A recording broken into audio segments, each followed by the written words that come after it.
Assalamualaikum warahmatullahi wabarakatuh. Yang terhormat Ibu Meli selaku dosen komunikasi interpersonal kami dan teman-teman IP 4B yang kami cintai. Kami dari kelompok 11 yaitu saya Siti Alfia dan teman saya Dava Rifki Pratama akan menjelaskan mengenai konflik dalam hubungan interpersonal.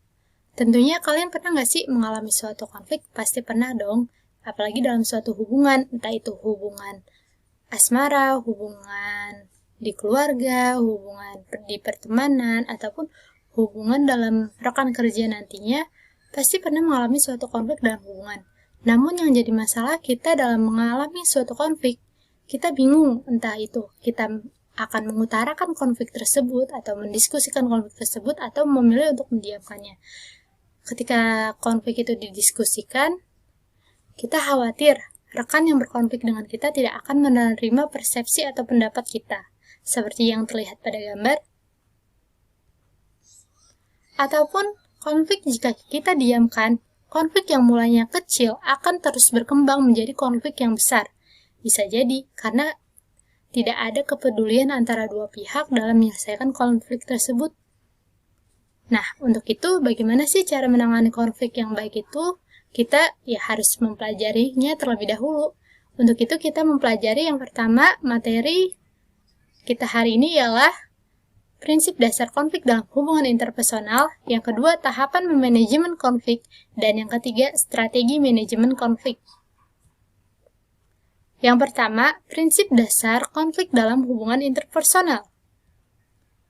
Kita lihat dari definisinya terlebih dahulu ya.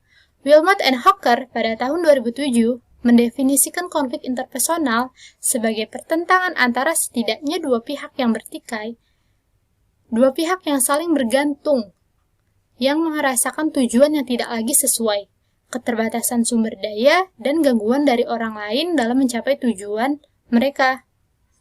Jadi di sini ada kurang lebih dua orang yang saling bergantung dalam suatu hubungan, merasakan ketidaknyamanannya karena tujuan mereka itu ada yang berbeda.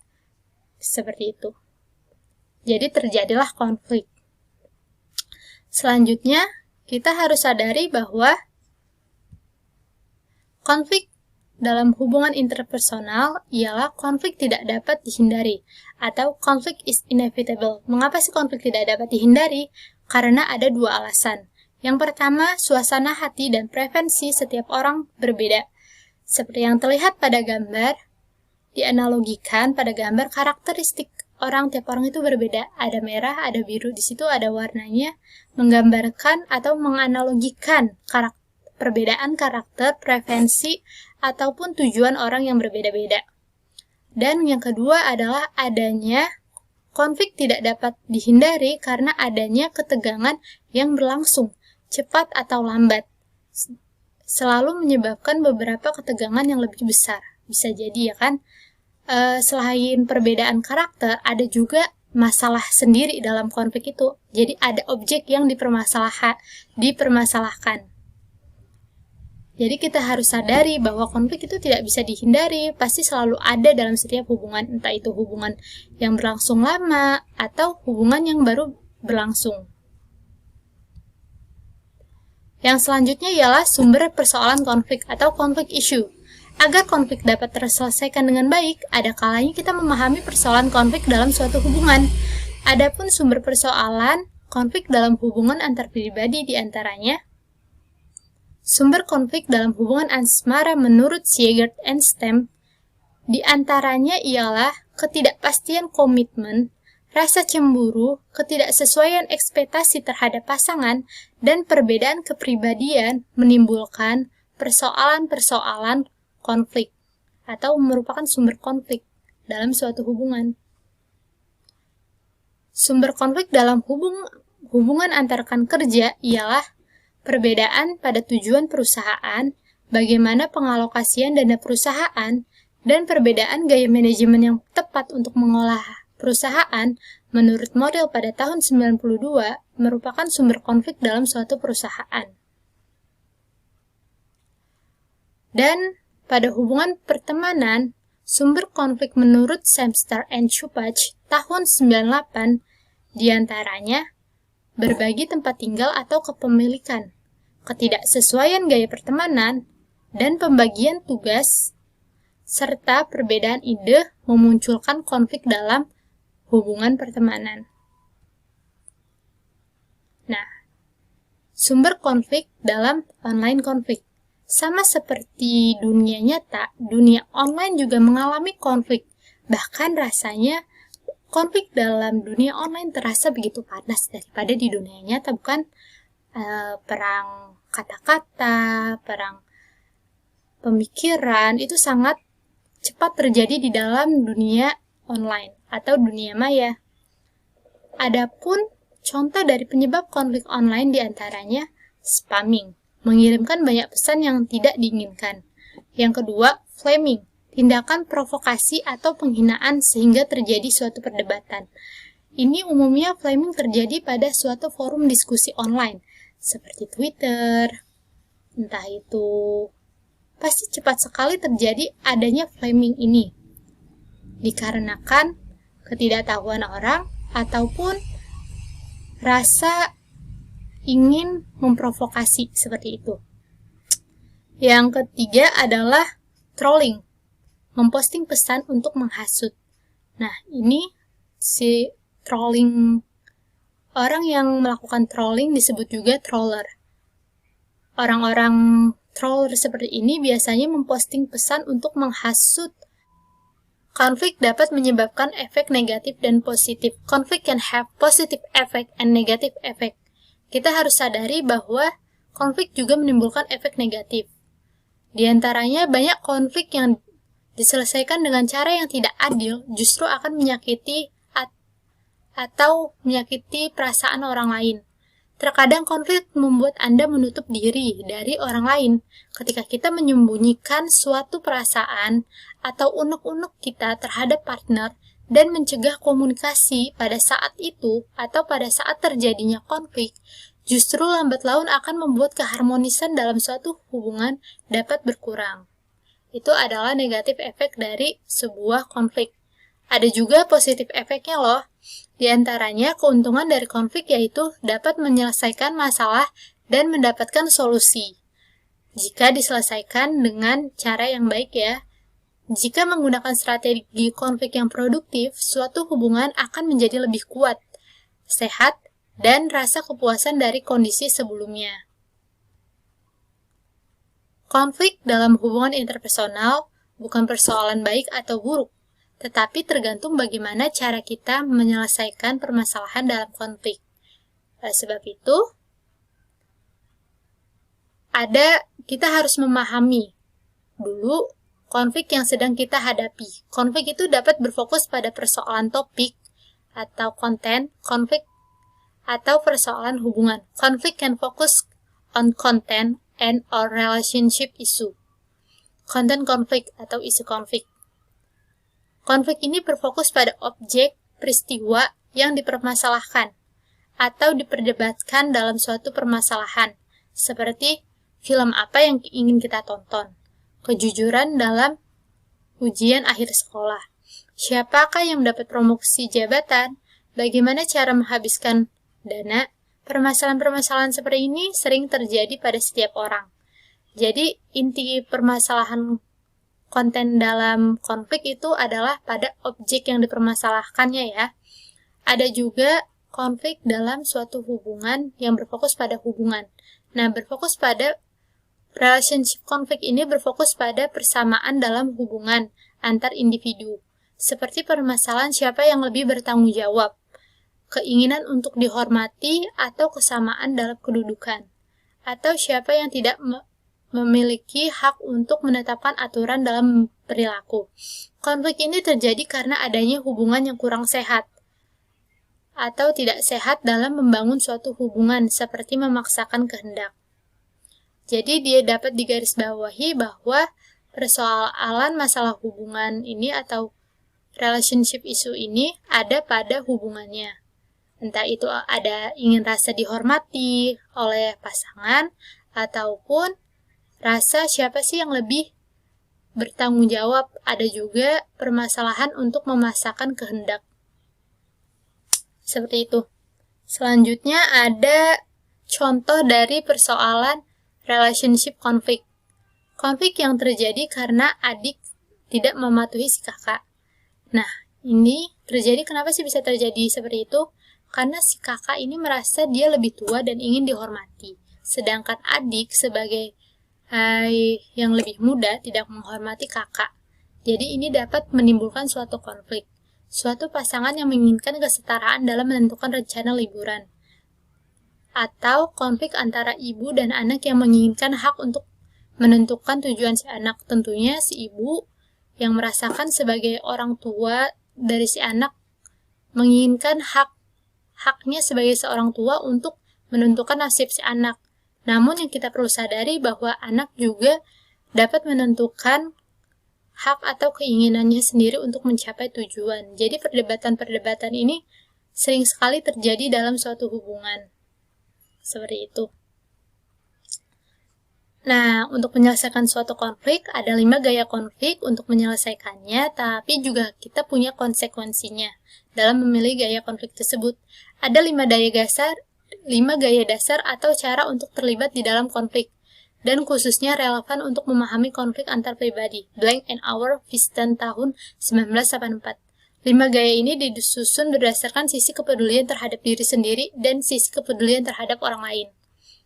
Itu. Jadi kita dapat memilih nih gaya konflik apa sih yang kiranya dapat menyelesaikan konflik kita. Nah, ini disesuaikan dengan tingkat konflik yang kita alami dan juga dengan cara kita atau pemikiran kita. Seperti itu, kita ingin memilih gaya seperti apa.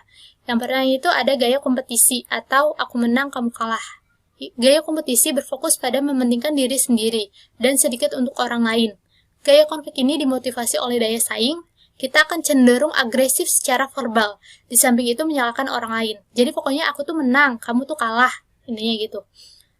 Dampak positif dari gaya ini mungkin cocok untuk mempertahankan argumen, seperti memenangkan kasus di ruang sidang atau dalam menawar suatu barang. Jadi ini cocok banget untuk mempertahankan suatu argumen ya. Tapi dalam suatu interpersonal, filosofi ini dapat mudah menyebabkan kebencian pada orang lain. Tentunya, karena mau menang sendiri ada rasa benci dari orang yang kalah. Dan mungkin konflik dapat bertambah besar seiring waktu. Atau mungkin cara yang kedua, kamu bisa memilih cara menghindari.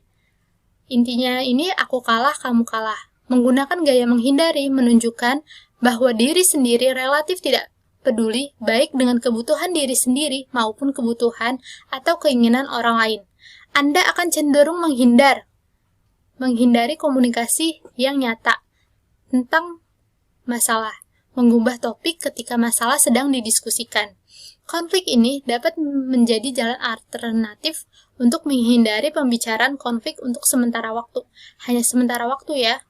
Namun filosofi menghindari hanya memungkinkan konflik untuk berkembang lebih besar dan dapat muncul kembali dengan permasalahan lain. Ya karena sama-sama tidak peduli, ini memungkinkan untuk muncul konflik yang lebih besar. Mengalah, aku kalah, kamu menang. Gaya akomodatif atau mengalah ini dapat membantu Anda mencapai tujuan untuk menjaga perdamaian. Jadi gaya ini dipilih untuk udahlah gitu. Aku mah memilih damai aja, yang penting pihak lain itu senang atau pihak lain puas gitu, memuaskan untuk orang lain tetapi sedikit untuk memuaskan diri sendiri. Padahal diri sendiri juga membutuhkan kebutuhan itu atau tujuan itu yang gak akan hilang gitu. Filosofi ini dapat membuat keadaan menjadi damai. Jika Anda memilih untuk kondisi damai, bisa memilih ini. Dan pasangan atau teman Anda pun akan bahagia, tapi hanya waktu untuk sementara saja. Karena apa? Filosofi ini memungkinkan konflik memburuk dan berkembang di kemudian hari dan mungkin akan muncul dengan kedok lain atau permasalahan lain. Anda pada akhirnya akan merasakan ketidakadilan yang melekat karena Anda terus mengalah dalam menghadapi suatu konflik seperti itu. Atau kita bisa memilih jalan kolaborasi. Aku menang, kamu menang. Nah, dalam suatu konflik ini ideal sekali ya, karena sama-sama menyenangkan kedua belah pihak. Seperti itu. Dalam gaya berkolaborasi, menitik beratkan agar kebutuhan Anda dan orang lain sama-sama terpenuhi. Idealnya berkolaborasi akan memungkinkan kebutuhan setiap orang terpenuhi. Ini jelas gaya yang ideal Anda gunakan di sebagian konflik pribadi Anda. Dengan gaya berkolaborasi, resolusi dan harapan di mana kedua orang mendapatkan sesuatu yang didapatkan. Namun, dalam berkolaborasi membutuhkan waktu yang lebih dalam dan kecakapan dalam berkomunikasi yang lebih intens dan terutama untuk mendengarkan perspektif dan kebutuhan orang lain dan diri Anda sendiri. Selanjutnya, karena tidak semua konflik dapat diselesaikan dengan sama-sama menyenangi kedua belah pihak atau sama-sama menguntungkan kedua belah pihak, ada cara berkompromi, yaitu dengan aku menang, bisa juga kalah, kamu menang, dan juga bisa kalah. Gaya berkompromi ada di tengah, ada beberapa kekhawatiran untuk kebutuhan Anda sendiri, dan beberapa perhatian untuk kebutuhan orang lain. Strategi ini cenderung menghasilkan perdamaian, tetapi juga akan ada ketidakpuasan atas kerugian yang tidak dapat dihindari yang harus dijalani salah satu pihak atau bahkan kedua belah pihak. Jadi ini berkompromi ini dia berdiskusi. Sama-sama berdiskusi tapi ada kemungkinan pihak satu atau pihak dua akan mengalami suatu kerugian seperti itu atau ada cuma satu pihak doang yang mengalami kerugian. Selanjutnya, konflik dipengaruhi oleh budaya. Konflik dalam hubungan interpersonal dipengaruhi juga oleh budaya yang berkonflik, terutama mengenai keyakinan serta nilai-nilai budaya tentang konflik. Budaya jelas mempengaruhi topik atau masalah yang diperdebatkan, dan apa yang dianggap pantas atau tidak pantas, serta cara menangani konflik. Pengaruh budaya dalam hubungan romansa, penelitian mengungkapkan bahwa pemukulan istri cukup umum terjadi di India, Taiwan, dan Iran. Namun di sebagian besar Amerika Serikat dan di banyak budaya lainnya juga, pelecehan semacam itu tidak dapat ditoleransi, tidak peduli siapa yang malu atau merasa terhina. Setiap budaya tampaknya mengajarkan sudut pandang anggotanya yang berbeda tentang strategi konflik. Tardif tahun 2001. Dalam hubungan pertemanan, umumnya siswa Amerika cenderung membuat konflik dengan teman Amerika daripada negara lain, sedangkan siswa Cina lebih mencari konflik dengan siswa negara lain daripada sesama siswa Cina. Lung tahun 1988. Selanjutnya, pengaruh budaya dalam hubungan pekerjaan dan organisasi. Dalam budaya individualis, ada toleransi yang lebih besar untuk konflik dalam organisasi. Jadi ada toleransi dalam menangani sebuah konflik. Bahkan ketika itu konflik melibatkan berbagai jenjang jabatan. Dalam budaya kolektivis, ada toleransi yang kurang, dan tidak mengherankan budaya mempengaruhi bagaimana konflik akan diselesaikan. Tahap yang kedua, tahapan memanajemen konflik. Oke, sebelum mendiskusikan persoalan konflik dengan lawan bicara, ada baiknya terlebih dahulu bahaslah atau renungkan terhadap diri sendiri. Diskusikanlah konflik ketika kondisi mental dalam keadaan yang siap serta situasi yang tepat. Ini kondisi lingkungan juga mempengaruhi ya. Ketahui permasalahan apa yang ingin dibahas, serta perjuangkan dan selesaikan permasalahan tersebut.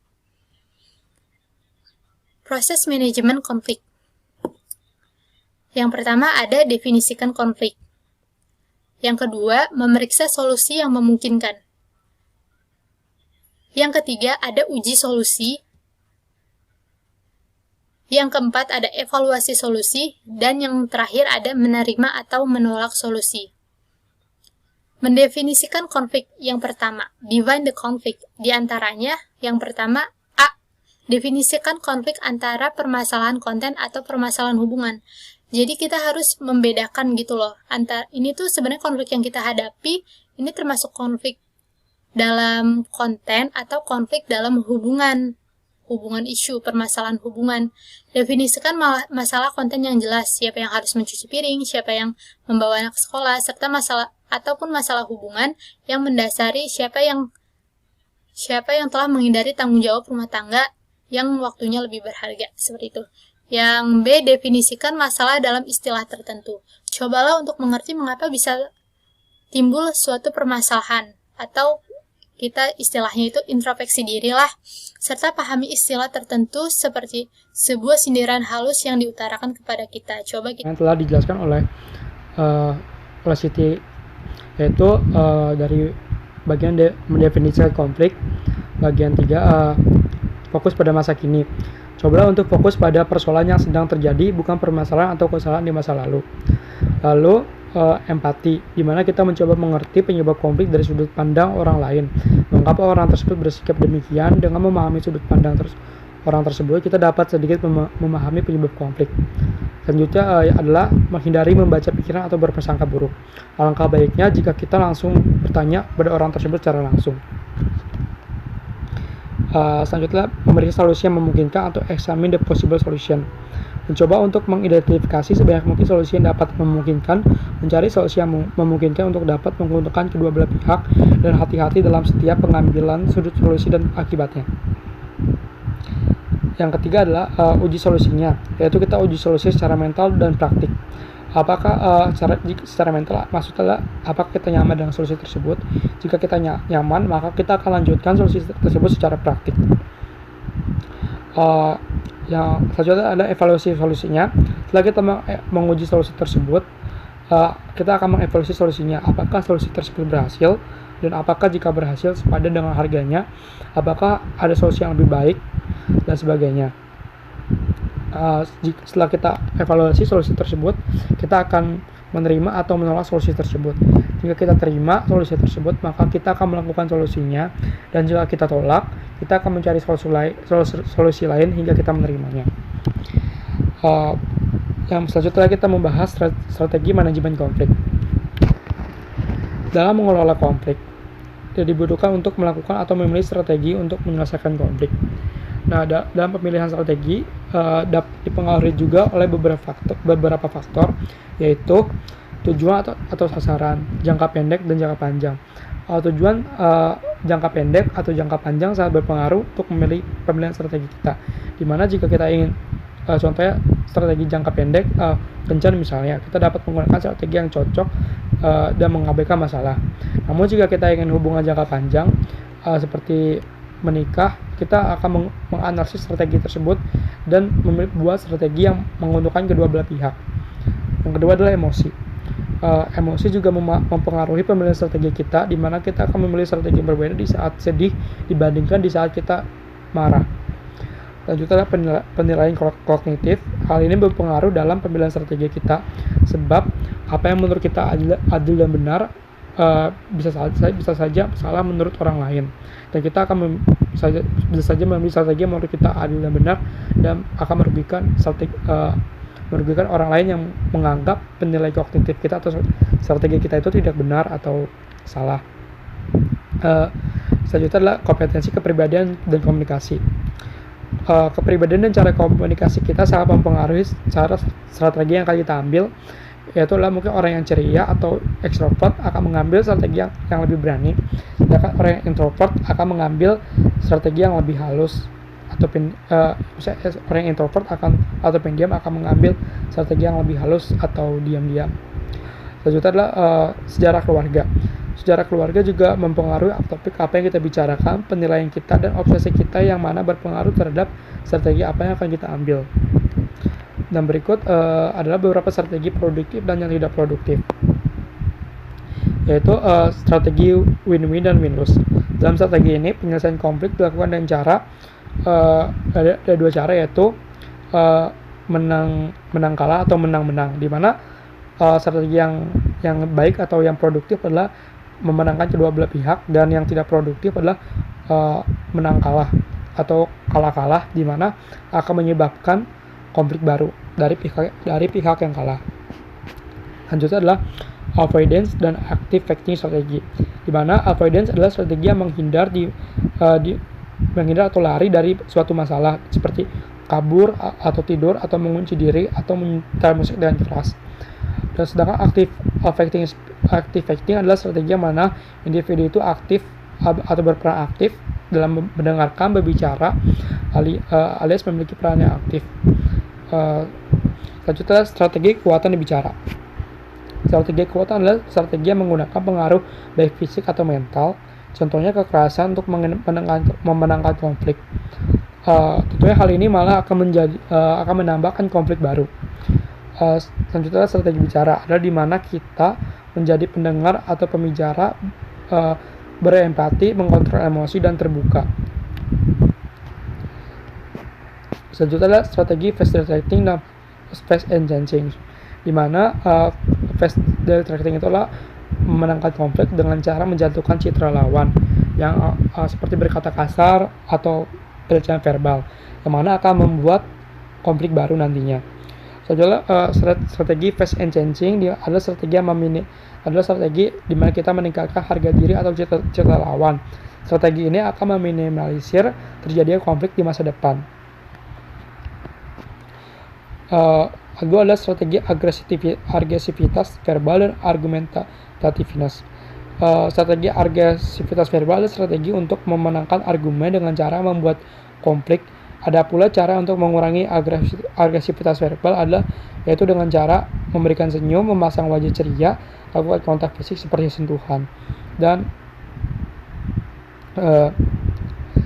selanjutnya adalah argumentativeness, adalah di mana kita berdebat atau berdiskusi untuk suatu sudut pandang atau mengungkapkan pendapat pada masalah penting. Tentunya ini adalah kualitas diri yang harus kita tingkatkan atau kita kembangkan. Ada pula beberapa cara yang dapat mengembangkan argumentativeness kita, yaitu adalah jangan menyela. Ketika orang lain berbicara, kita jangan menyela dan biarkan orang tersebut menyelesaikan perkataan mereka. Lalu berperilaku seobjektif mungkin. Jangan hindari prasangka buruk, seperti kita berprasangka orang tersebut menyerang kita secara pribadi.